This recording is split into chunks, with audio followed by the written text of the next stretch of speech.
channel. If this is your first time here, my name is Ari, and today we are talking about loving on yourself and mental health.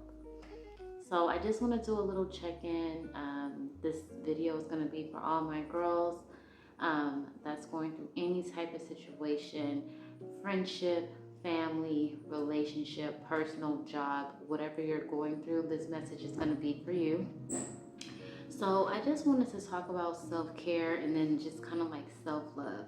So when we think of self-care, we think about like getting our hair done, nails, pedicure. We think about getting a massage, a facial. All of that is self-care, but we really need to make sure that we're taking care of our souls as well. Like making sure that our mentals are good, making sure that our souls are good, making sure that we have peace. So what are some of the ways that we can do this? So I'm going to share some of the things that I do when I think about loving on myself and then just taking care of myself. I have always been this type of girl where I do love on myself and I cater to myself. I was raised that way.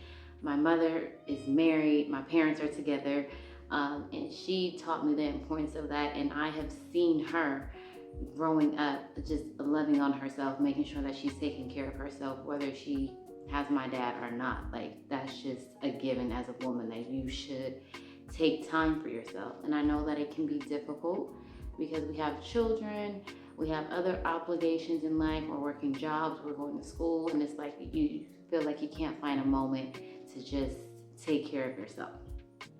And that's understandable because you have to make time for it.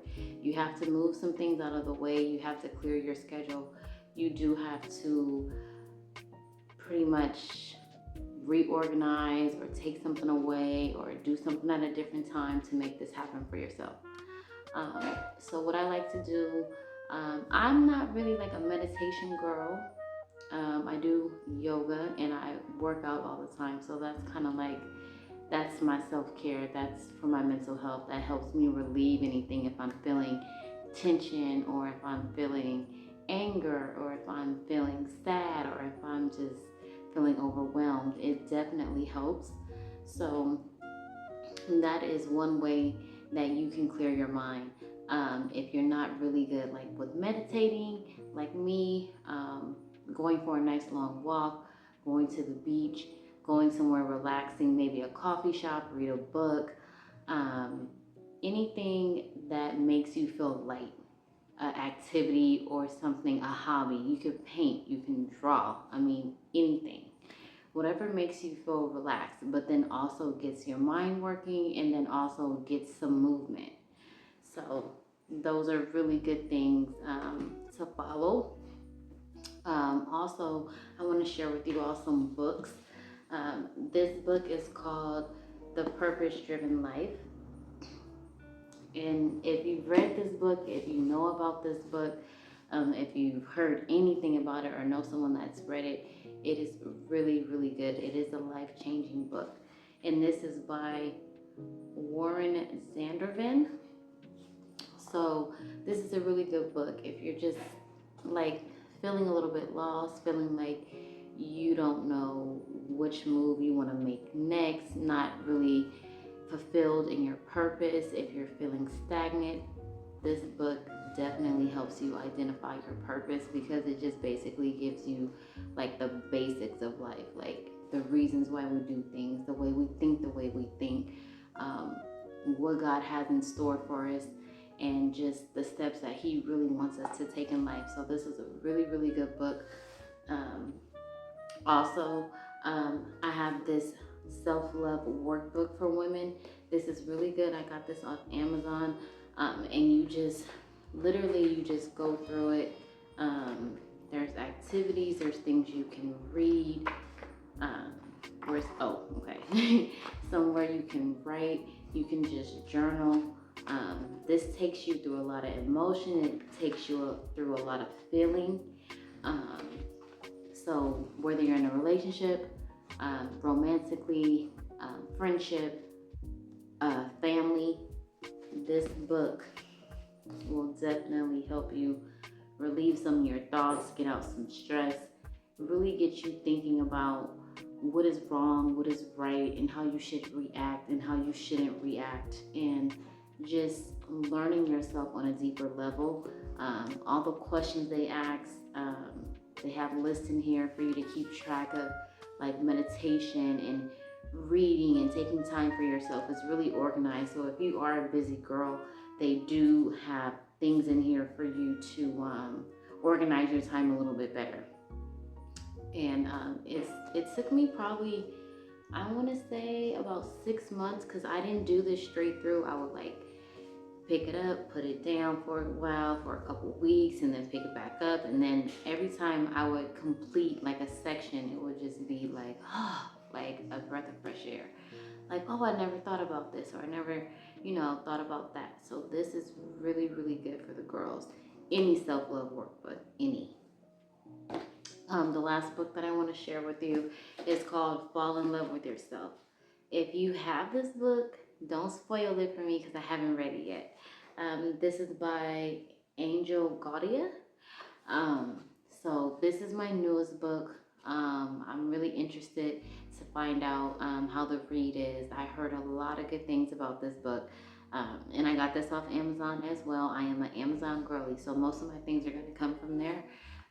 So I'm really excited to read this book. Really, really excited.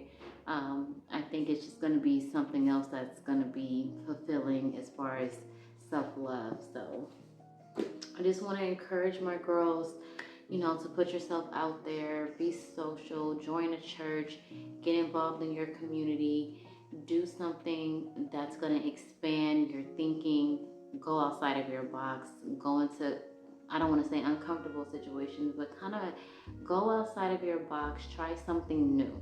Try something new within your comfort zone, within your limits, and just make sure that you're keeping God first in everything you do. Start the day with Him, end the day with Him.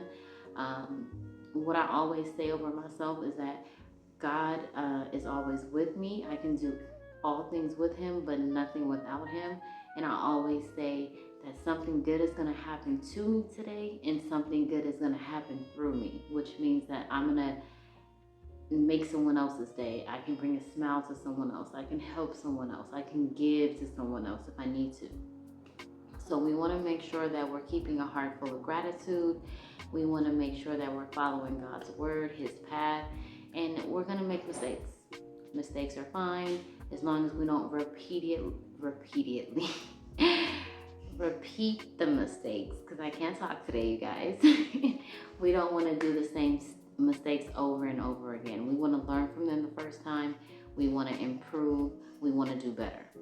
And I always ask God, help me to be a better person today than I was yesterday, because we're always making mistakes, and there's still things that we have to work on daily. So I just want to encourage you all to think outside the box when it comes to self-care, self-love. It really means loving on yourself, getting to know yourself on a deeper level, not just like the surface stuff, not the physical stuff. We want to go inward. And then get a really good Bible. I'm thinking of buying an illustrating Bible.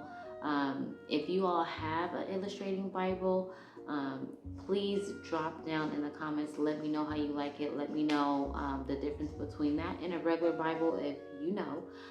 But I'm definitely looking to get a new Bible and really go through my word in a Bible study form, because they have like margins where you can take notes, and it's supposed to actually relate more to everyday life where we're at now, so it's more understandable supposedly. And so I'm looking for something like that.